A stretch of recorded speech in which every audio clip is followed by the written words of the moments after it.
ప్రియమైన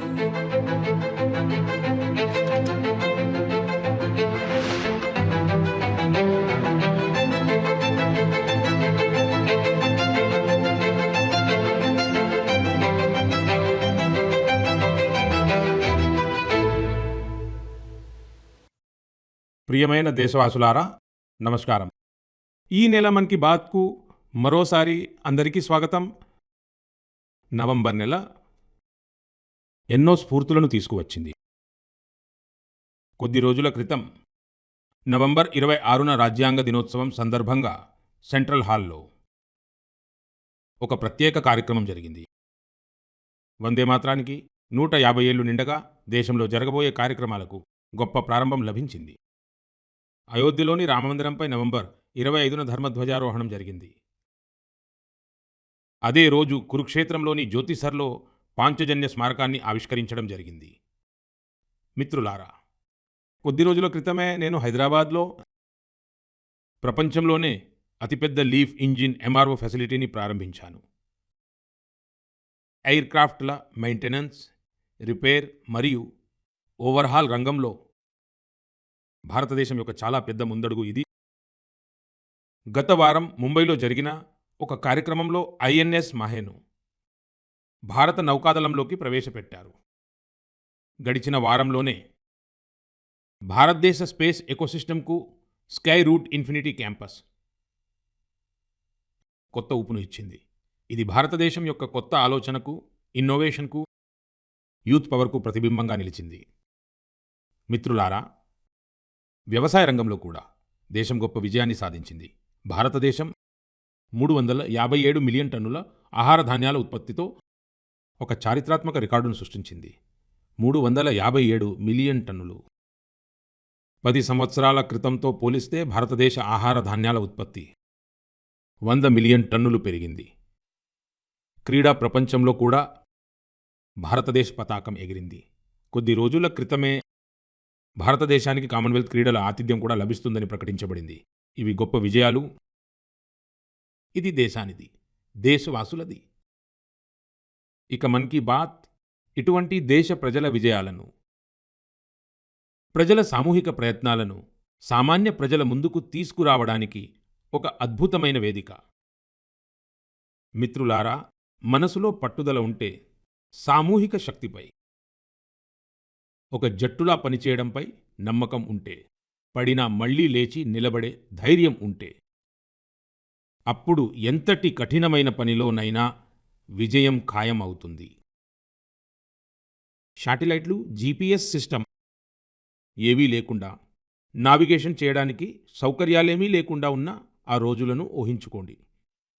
అప్పుడు కూడా మన నావికులు పెద్ద పెద్ద ఓడలను తీసుకుని సముద్రంలోకి వెళ్లి నిర్దేశిత ప్రదేశాలకు చేరుకునేవారు. ఇప్పుడు ప్రపంచ దేశాలు సముద్రాన్ని దాటి అనంతమైన అంతరిక్షపు ఎత్తులను కొలుస్తున్నాయి. అక్కడ కూడా అదే పరిస్థితి. GPS సిస్టమ్ లేదు, కమ్యూనికేషన్ వ్యవస్థలేవీ లేవు. మరి మనం ముందుకు ఎలా సాగుతాం? మిత్రులారా, కొద్ది రోజుల క్రితం సోషల్ మీడియాలో ఒక వీడియో నా దృష్టిని ఆకర్షించింది. ఈ వీడియో ఇస్రో యొక్క ఒక ప్రత్యేకమైన డ్రోన్ పోటీకి సంబంధించినది. ఈ వీడియోలో మన దేశ యువత, ముఖ్యంగా మన జెన్జీ, అంగారక గ్రహం లాంటి వాతావరణంలో డ్రోన్లను ఎగురవేయడానికి ప్రయత్నించారు.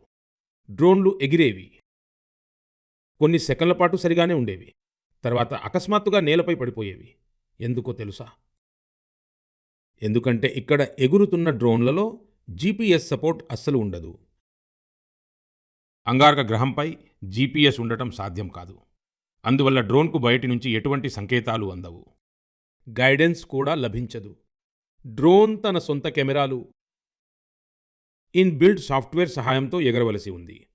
ఆ చిన్న డ్రోన్ నేల మీద ఉన్న నమూనాలను గుర్తించాలి, ఎత్తును కొలవాలి, అడ్డంకులను చూసుకుని సురక్షితంగా దిగడానికి దానంతట అదే దారిని వెతుక్కోవాలి. అందువల్లనే డ్రోన్లు కూడా ఒకదాని తర్వాత ఒకటి కింద పడిపోతూ ఉన్నాయి.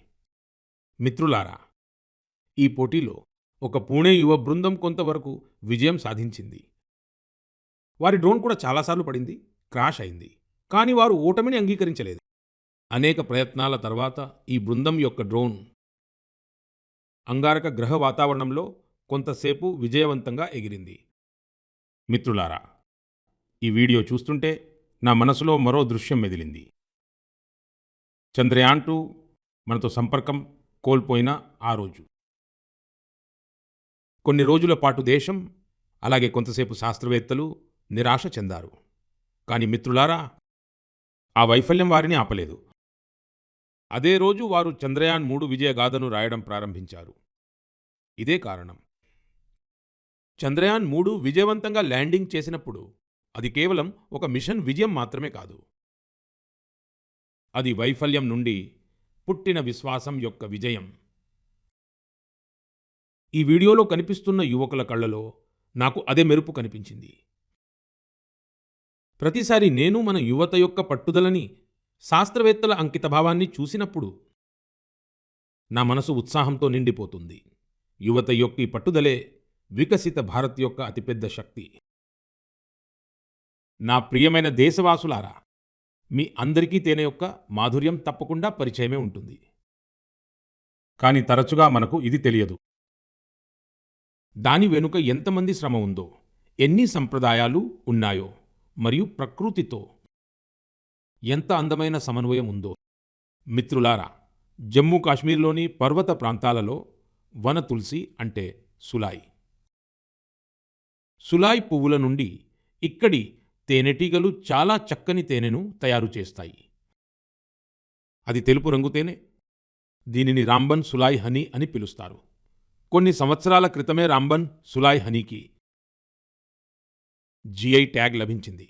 ఆ తర్వాత ఈ తేనెకు దేశవ్యాప్తంగా గుర్తింపు లభిస్తోంది.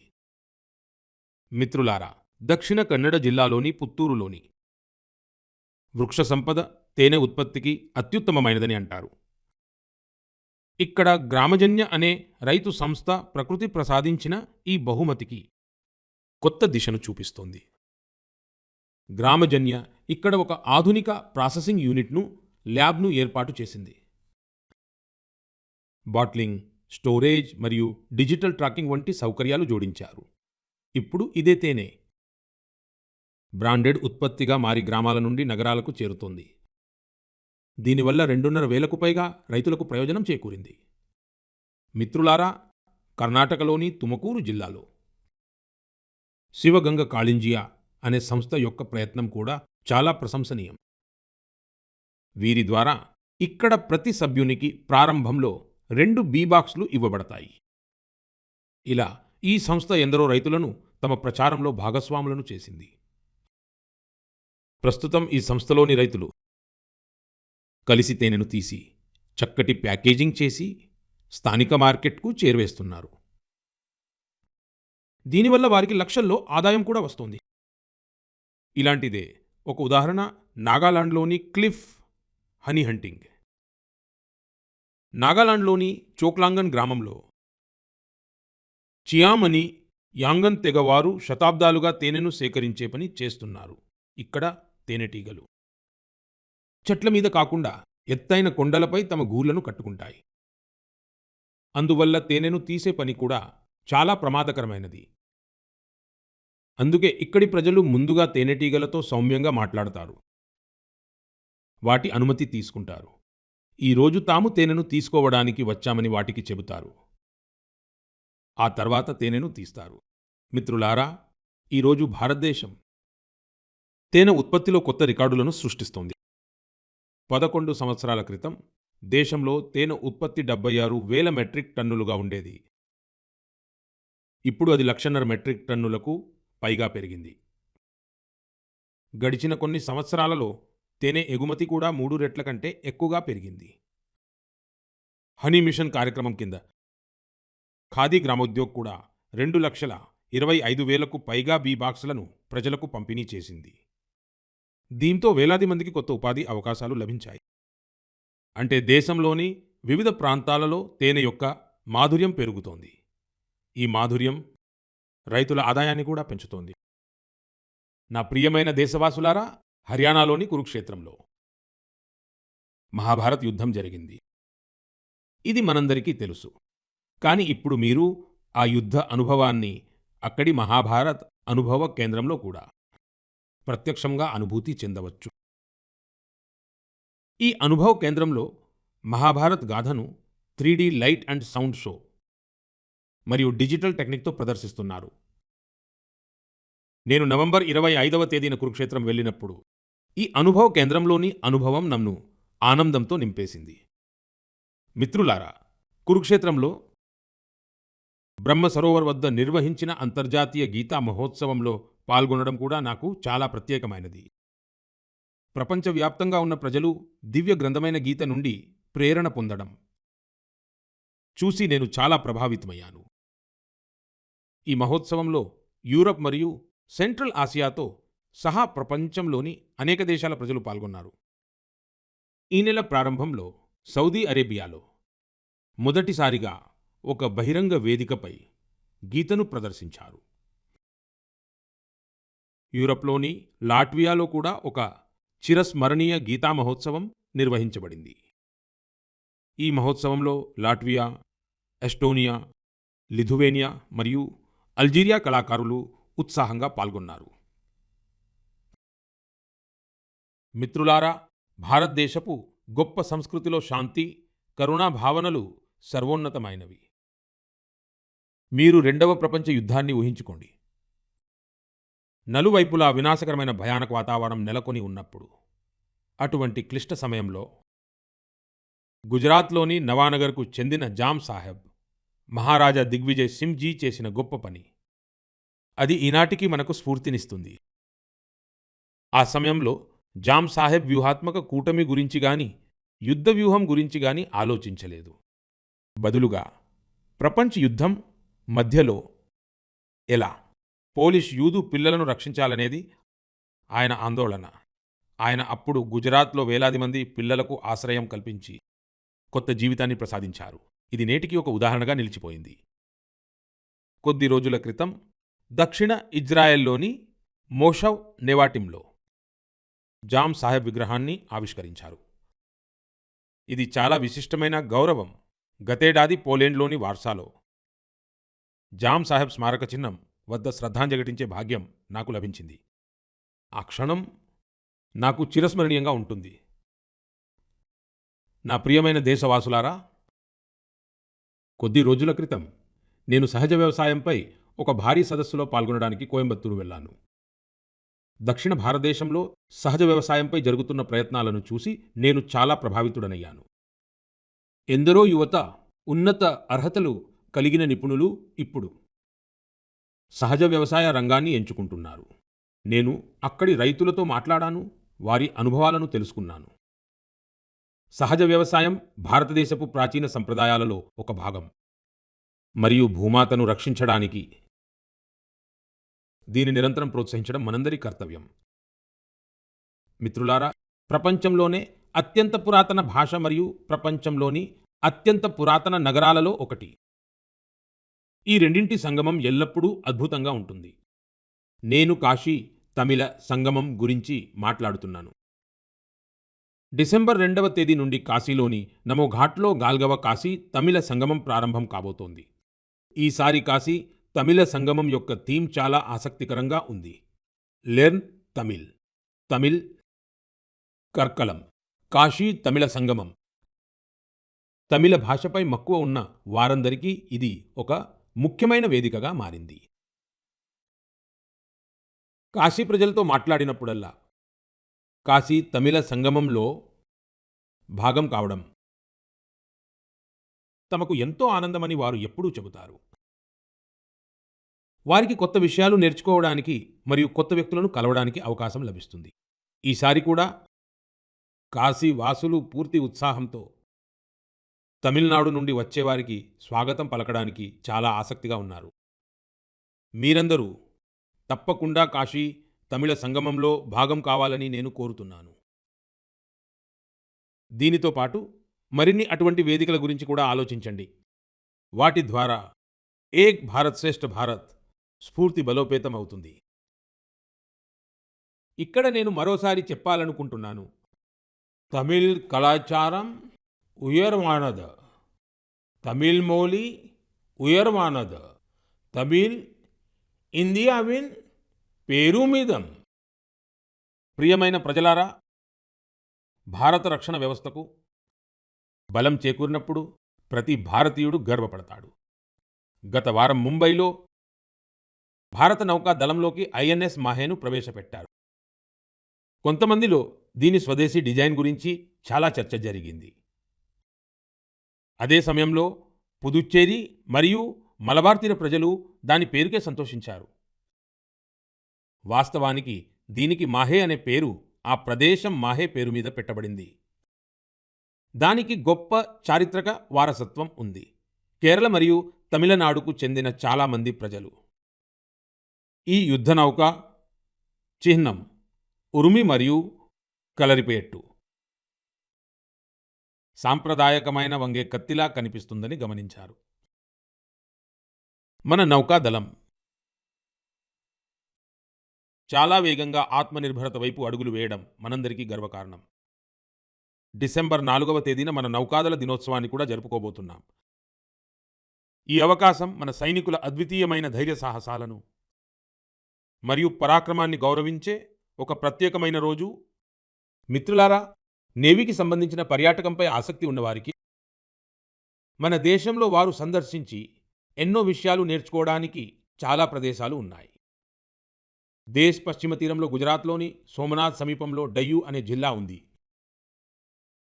డయ్యూలో ఐఎన్ఎస్ కుక్రీకి అంకితం చేయబడిన కుక్రీ మెమోరియల్ అండ్ మ్యూజియం ఉంది. అదేవిధంగా గోవాలో నేవల్ ఏవియేషన్ మ్యూజియం ఉంది. ఇది ఆసియాలోనే ఒక ప్రత్యేకమైన సంగ్రహాలయం. ఫోర్ట్ కొచ్చిలోని ఐఎన్ఎస్ ద్రోణాచార్యలో ఇండియన్ నేవల్ మారిటైమ్ మ్యూజియం ఉంది. ఇక్కడ మన దేశ సముద్రయాన చరిత్రను, భారత్ నౌకాదళ పరిణామాన్ని చూడవచ్చు. శ్రీ విజయపురం, దీనిని గతంలో పోర్ట్ బ్లెయిర్ అని పిలిచేవారు. అక్కడ ఉన్న సముద్రిక నేవల్ మెరైన్ మ్యూజియం ఆ ప్రాంతపు గొప్ప చరిత్రను తెలియజేయడానికి ప్రసిద్ధి చెందింది. కార్వార్లోని రవీంద్రనాథ్ ఠాగూర్ బీచ్లో ఉన్న వార్షిప్ మ్యూజియంలో క్షిపణులు, ఆయుధాల రెప్లికాలు ఉన్నాయి. విశాఖపట్నంలో కూడా భారత్ నౌకాదళానికి సంబంధించిన సబ్మెరైన్, హెలికాప్టర్ మరియు ఎయిర్ క్రాఫ్ట్ మ్యూజియం ఉంది. నేను మీ అందరినీ, ముఖ్యంగా సైనిక చరిత్రపై ఆసక్తి ఉన్న వారిని కోరుతున్నాను, మీరు ఈ మ్యూజియంలను తప్పక సందర్శించండి. నా ప్రియమైన దేశ ప్రజలారా, శీతాకాలం వచ్చేసింది. దానితో పాటే శీతాకాల పర్యాటక సమయం కూడా వచ్చింది. ప్రపంచంలోని అనేక దేశాలు శీతాకాలంలో జరిగే పర్యాటకాన్ని, వింటర్ టూరిజంను తమ ఆర్థిక వ్యవస్థకు గొప్ప ఆధారంగా మార్చుకున్నాయి. అనేక దేశాలలో ప్రపంచంలోనే అత్యంత విజయవంతమైన వింటర్ ఫెస్టివల్స్ మరియు వింటర్ స్పోర్ట్స్ మోడల్స్ ఉన్నాయి. ఈ రెండు విభాగాలు skiing, snowboarding, snow tracking, ice climbing మరియు ఫ్యామిలీ స్నో పార్క్స్ వంటి అనుభవాలకు తమదైన గుర్తింపును తెచ్చుకున్నాయి. వారు తమ వింటర్ ఫెస్టివల్స్ను కూడా ప్రపంచ ఆకర్షణగా మార్చారు. మిత్రులారా, మన దేశంలో కూడా వింటర్ టూరిజంకు కావలసిన అన్ని సామర్థ్యాలు ఉన్నాయి. మన వద్ద పర్వతాలు కూడా ఉన్నాయి, సంస్కృతి కూడా ఉంది, సాహసానికి అపరిమిత అవకాశాలు కూడా ఉన్నాయి. ఈ రోజుల్లో నాకు సంతోషంగా ఉంది, ఎందుకంటే ఉత్తరాఖండ్ వింటర్ టూరిజం ప్రజలను చాలా ఆకర్షిస్తోంది. శీతాకాలంలో ఔలీ, మున్సియారీ, చోప్తా మరియు డెహ్రా వంటి ప్రదేశాలు ప్రజాదరణ పొందుతున్నాయి. కొన్ని వారాల క్రితం పితోర్గఢ్ జిల్లాలో 14,500 అడుగుల కంటే ఎక్కువ ఎత్తులో ఉన్న ఆది కైలాస్లో రాష్ట్రంలో మొట్టమొదటి high altitude ultra run marathon నిర్వహించబడింది. ఇందులో దేశవ్యాప్తంగా 18 రాష్ట్రాల నుండి 750 మందికి పైగా అథ్లెట్లు పాల్గొన్నారు. 60 కిలోమీటర్ల పొడవైన ఆది కైలాస పరిక్రమ రన్ ప్రారంభం గడ్డకట్టే చలిలో ఉదయం 5 గంటలకు జరిగింది. అంత చలి ఉన్నప్పటికీ ప్రజల ఉత్సాహం చూడముచ్చటగా ఉంది. 3 సంవత్సరాల క్రితం వరకు కేవలం 2,000 కన్నా తక్కువ పర్యాటకులు వచ్చే ఆది కైలాస యాత్రకు ఇప్పుడు ఈ సంఖ్య కూడా 30,000కు పైగా పెరిగింది. మిత్రులారా, కొన్ని వారాల్లో ఉత్తరాఖండ్లో వింటర్ గేమ్స్ కూడా నిర్వహిస్తారు. దేశవ్యాప్తంగా ఉన్న క్రీడాకారులు, సాహస ప్రియులు మరియు క్రీడలతో సంబంధం ఉన్న వ్యక్తులు ఈ కార్యక్రమం పట్ల ఉత్సాహంగా ఉన్నారు. స్కీయింగ్ అయినా, స్నోబోర్డింగ్ అయినా, మంచుపై జరిగే అనేక క్రీడల కోసం సన్నాహాలు ప్రారంభమయ్యాయి. ఉత్తరాఖండ్ వింటర్ టూరిజంను పెంచడానికి కనెక్టివిటీ మరియు ఇన్ఫ్రాస్ట్రక్చర్పై కూడా దృష్టి పెట్టింది. హోమ్స్టే కోసం కొత్త విధానం కూడా రూపొందించారు. మిత్రులారా, శీతాకాలంలో వేడ్ ఇన్ ఇండియా ప్రచారానికి కూడా ప్రత్యేక ఆకర్షణ ఉంటుంది. శీతాకాలపు బంగారు ఎండ అయినా, పర్వతాల నుండి దిగివచ్చే పొగమంచు దుప్పటి అయినా, అప్పుడు డెస్టినేషన్ వెడ్డింగ్ల కోసం పర్వతాలు ఇప్పుడు బాగా ప్రాచుర్యం పొందుతున్నాయి. అనేక వివాహాలు ఇప్పుడు ప్రత్యేకంగా గంగా నది ఒడ్డున జరుగుతున్నాయి. మిత్రులారా, ఈ శీతాకాలపు రోజులలో హిమాలయ లోయలు జీవితాంతం గుర్తుండిపోయే ఒక అనుభూతిని అందిస్తాయి. ఒకవేళ మీరు ఈ శీతాకాలంలో ఎక్కడికైనా వెళ్ళాలని ఆలోచిస్తున్నారా? అయితే హిమాలయ లోయలను కూడా తప్పకుండా పరిగణించండి. మిత్రులారా, కొన్ని వారాల క్రితం నేను భూటాన్ వెళ్ళాను.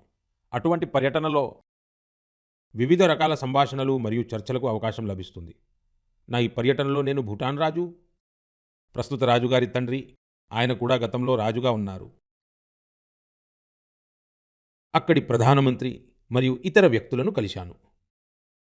ఈ సమయంలో ప్రతి ఒక్కరి నుండి ఒక విషయం తప్పకుండా వినవచ్చింది. వారందరూ అక్కడ బౌద్ధ అవశేషాలు అంటే భగవాన్ బుద్ధుని పవిత్ర అవశేషాలను పంపినందుకు భారతీయులకు కృతజ్ఞతలు తెలుపుతున్నారు. ఇది విన్నప్పుడల్లా నా హృదయం గర్వంతో నిండిపోయింది. మిత్రులారా, భగవాన్ బుద్ధుని పవిత్ర అవశేషాల పట్ల అనేక ఇతర దేశాలలో కూడా ఇలాంటి ఉత్సాహమే కనిపించింది. గత నెలలోనే నేషనల్ మ్యూజియం నుండి ఈ పవిత్ర అవశేషాలను రష్యాలోని కల్మికియాకు తీసుకువెళ్లారు. ఇక్కడ బౌద్ధమతానికి విశేష ప్రాముఖ్యత ఉంది. నాకు చెప్పిన దాని ప్రకారం వాటి దర్శనం కోసం రష్యాలోని సుదూర్ ప్రాంతాల నుండి కూడా చాలా పెద్ద సంఖ్యలో ప్రజలు అక్కడికి చేరుకున్నారు. ఈ పవిత్ర అవశేషాలను మంగోలియా, వియత్నాం మరియు థాయిలాండ్కు కూడా తీసుకువెళ్లారు. ప్రతిచోటా ప్రజల నుండి అపారమైన ఉత్సాహం కనిపించింది. వాటి దర్శనం కోసం థాయిలాండ్ రాజు కూడా వచ్చారు. ప్రపంచవ్యాప్తంగా భగవాన్ బుద్ధుని పవిత్ర అవశేషాల పట్ల ఇటువంటి గాఢమైన అనుబంధాన్ని చూసి మనసు ఉప్పొంగిపోతుంది. ఇలాంటి ఒక ప్రయత్నం ఏ విధంగా ప్రపంచవ్యాప్తంగా ప్రజలను ఏకం చేసే మాధ్యమంగా మారుతుందో వినడానికి చాలా ఆనందంగా ఉంటుంది. ప్రియమైన దేశవాసులారా, నేను మీ అందరితో ఎల్లప్పుడూ వోకల్ ఫర్ లోకల్ అనే మంత్రాన్ని అనుసరించమని చెబుతుంటాను.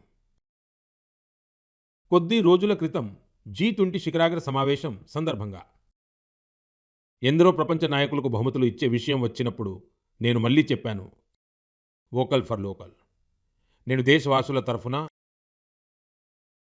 ప్రపంచ నాయకులకు అందించిన బహుమతులలో ఈ భావనకు ప్రత్యేక శ్రద్ధ తీసుకున్నాను. G20లో నేను దక్షిణాఫ్రికా అధ్యక్షునికి నటరాజు కాంస్య విగ్రహాన్ని బహూకరించాను. ఇది తమిళనాడులోని తంజావూరు సాంస్కృతిక వారసత్వంలో చోళుల కాలం నాటి అద్భుతమైన శిల్పులకు ఉదాహరణ. కెనడా ప్రధానమంత్రికి వెండి అశ్వ ప్రతికృతినిచ్చాను. ఇది రాజస్థాన్లోని ఉదయపూర్కు చెందిన అద్భుతమైన శిల్పకళను ప్రదర్శిస్తుంది. జపాన్ ప్రధానమంత్రికి వెండి బుద్ధుని ప్రతికృతిని బహూకరించాను. ఇందులో తెలంగాణ మరియు కరీంనగర్కు చెందిన ప్రసిద్ధ సిల్వర్ క్రాఫ్ట్ నైపుణ్యం కనిపిస్తుంది. ఇటలీ ప్రధానమంత్రికి పువ్వుల ఆకృతులతో కూడిన సిల్వర్ మిర్రర్ను బహుమతిగా ఇచ్చాను. ఇది కూడా కరీంనగర్కు చెందిన సాంప్రదాయ లోహ శిల్పకళను ప్రదర్శిస్తుంది. ఆస్ట్రేలియా ప్రధానమంత్రికి నేను బ్రాస్ ఉర్లీ బహూకరించాను. ఇది కేరళలోని మన్నార్కు చెందిన ఒక అద్భుతమైన శిల్పం. నా ఉద్దేశం ఏమిటంటే, ప్రపంచం భారతదేశపు శిల్పాలు, కళ, సంప్రదాయాల గురించి తెలుసుకోవాలి. మన చేతి వృత్తుల వారి ప్రతిభకు ప్రపంచ వేదిక లభించాలి. మిత్రులారా, వోకల్ ఫర్ లోకల్ స్ఫూర్తిని దేశంలోని కోట్లాది మంది ప్రజలు తమ జీవితంలో భాగంగా చేసుకోవడం సంతోషంగా ఉంది. ఈ సంవత్సరం మీరు పండుగల కొనుగోళ్ల కోసం మార్కెట్కు వెళ్ళినప్పుడు మీరందరూ ఒక విషయం గమనించి ఉంటారు. ప్రజల ఎంపికలలో మరియు ఇళ్లకు వచ్చే వస్తువులలో దేశం స్వదేశీ వైపు మళ్లుతోందనే స్పష్టమైన సంకేతం కనిపించింది. ప్రజలు తమకు తాముగా భారతీయ ఉత్పత్తులను ఎంచుకుంటున్నారు. ఈ మార్పును చిన్న దుకాణదారులు కూడా గమనించారు. ఈసారి యువత కూడా వోకల్ ఫర్ లోకల్ ప్రచారానికి ఊపునిచ్చింది. రాబోయే కొద్ది రోజుల్లో క్రిస్మస్, కొత్త సంవత్సర సందర్భంగా కొనుగోళ్లకు కొత్త పర్వం మొదలు కాబోతోంది. నేను మీకు మళ్ళీ గుర్తు చేస్తున్నాను. వోకల్ ఫర్ లోకల్ మంత్రాన్ని గుర్తుంచుకోండి. అవే కొనండి. దేశంలో తయారైనవే, దేశవాసుల శ్రమతో కూడుకున్నవే అమ్మండి. ప్రియమైన దేశవాసులారా, భారత క్రీడల పరంగా ఈ నెల సూపర్ హిట్ అయింది. భారత మహిళా జట్టు ఐసీసీ మహిళల ప్రపంచ కప్ గెలవడంతో ఈ నెల ప్రారంభమైంది. కానీ ఆ తర్వాత కూడా మైదానంలో మరింత ఉత్సాహం కనిపించింది. కొన్ని రోజుల క్రితం టోక్యోలో డెఫ్ ఒలింపిక్స్ జరిగాయి. అక్కడ భారత్ తన అత్యుత్తమ ప్రదర్శన కనబరిచి 20 పతకాలు సాధించింది. మన మహిళా క్రీడాకారులు కూడా కబడ్డీ ప్రపంచ కప్ గెలిచి చరిత్ర సృష్టించారు. టోర్నమెంట్ అంతటా వారు అద్భుతమైన ప్రదర్శనతో భారతీయుల హృదయాలను గెలుచుకున్నారు. వరల్డ్ బాక్సింగ్ కప్ ఫైనల్స్లో కూడా మన క్రీడాకారుల ప్రదర్శన అద్భుతంగా ఉంది. అక్కడ వారు 20 పతకాలు గెలుచుకున్నారు. మిత్రులారా, దీనికంటే ఎక్కువగా చర్చనీయాంశమైన విషయం ఏమిటంటే మన మహిళల జట్టు బ్లైండ్ క్రికెట్ ప్రపంచ కప్ గెలవడం. గొప్ప విషయం ఏమిటంటే మన జట్టు ఒక్క మ్యాచ్ కూడా ఓడిపోకుండా ఈ టోర్నమెంట్ను గెలుచుకుంది. దేశవాసులు ఈ జట్టులోని వారందరినీ చూసి చాలా గర్వపడుతున్నారు. నేను ఈ జట్టును ప్రధానమంత్రి నివాసంలో కలిశాను. నిజంగా ఈ జట్టు యొక్క ధైర్యం, వారి స్ఫూర్తి మనకు ఎంతో నేర్పిస్తుంది. ఈ విజయం మన క్రీడా చరిత్రలో అతిపెద్ద విజయాలలో ఒకటి. ఇది ప్రతి భారతీయుడికి స్ఫూర్తినిస్తూనే ఉంటుంది. మిత్రులారా, ఈ రోజుల్లో మన దేశంలో ఎండ్యూరెన్స్ స్పోర్ట్స్ అనే కొత్త క్రీడా సంస్కృతి కూడా వేగంగా అభివృద్ధి చెందుతోంది. ఎండ్యూరెన్స్ స్పోర్ట్స్ అంటే నా ఉద్దేశం మీ పరిమితులను పరీక్షించే క్రీడా కార్యకలాపాలు అని. కొన్ని సంవత్సరాల క్రితం వరకు మారథాన్ మరియు బైకథాన్ వంటి ప్రత్యేక ఈవెంట్లు కొద్దిమందికి మాత్రమే పరిమితమయ్యేవి. కానీ ఇప్పుడు చాలా మారిపోయింది. దేశవ్యాప్తంగా ప్రతి నెల 1500కు పైగా ఎండ్యూరెన్స్ స్పోర్ట్స్ ఈవెంట్లు జరుగుతాయని నాకు చెప్పబడింది. ఈ ఈవెంట్లలో పాల్గొనడానికి అథ్లెట్లు సుదూర ప్రాంతాలకు వెళ్తారు. మిత్రులారా, ఎండ్యూరెన్స్ స్పోర్ట్స్కు ఒక ఉదాహరణ ఐరన్మ్యాన్ ట్రయాథ్లాన్. మీకు ఒక రోజు కన్నా తక్కువ సమయం ఉంది. మీరు ఈ 3 పనులు చేయాలని మీకు ఇలా చెప్పినట్లయితే మీరు ఊహించండి. సముద్రంలో 4 కిలోమీటర్లు ఈదడం, 180 కిలోమీటర్లు సైకిల్ తొక్కడం మరియు సుమారు 42 కిలోమీటర్ల మారథాన్ పరుగు. అప్పుడు మీరు ఇది ఎలా సాధ్యమని ఆలోచిస్తారు. కానీ ఉక్కు సంకల్పం ఉన్నవారు ఈ పనిని కూడా విజయవంతంగా పూర్తి చేస్తారు. అందుకే దీనిని ఐరన్మ్యాన్ ట్రయాథ్లాన్ అని అంటారు.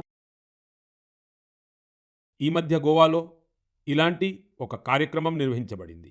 ఈ రోజుల్లో ఇలాంటి కార్యక్రమాలలో కూడా ప్రజలు ఉత్సాహంగా పాల్గొంటున్నారు. ఇలాంటి మరెన్నో పోటీలు కూడా ఉన్నాయి. అవి మన యువ మిత్రుల మధ్య చాలా ప్రాచుర్యం పొందుతున్నాయి. ఈ రోజుల్లో చాలామంది fit India Sundays on cycle వంటి వాటిలో పాల్గొనడానికి ముందుకు వస్తున్నారు. మిత్రులారా, ఇవన్నీ ఫిట్నెస్ను ప్రోత్సహించే విషయాలు. మిత్రులారా, ప్రతి నెల మిమ్మల్ని కలవడం నాకు ఎప్పుడూ ఒక కొత్త అనుభవం. మీ గాథలు, మీ ప్రయత్నాలు నన్ను కొత్తగా ప్రేరేపిస్తాయి. మీ సందేశాలలో మీరు పంపే సూచనలు, మీరు పంచుకునే అనుభవాలు మాకు ఈ కార్యక్రమంలో భారత వైవిధ్యాన్ని పొందుపరచడానికి ప్రేరణను అందిస్తాయి. మనం వచ్చే నెల కలిసినప్పుడు అప్పుడు 2025 ముగియబోతోంది. దేశంలోని చాలా ప్రాంతాలలో ఇక చలి కూడా పెరుగుతుంది. ఈ శీతాకాలంలో మీరు మీ గురించి, మీ కుటుంబం గురించి ప్రత్యేక శ్రద్ధ వహించండి. వచ్చే నెల మనం కొన్ని కొత్త విషయాలు, కొత్త వ్యక్తిత్వాల గురించి చర్చిద్దాం. మీకు చాలా చాలా ధన్యవాదాలు. నమస్కారం.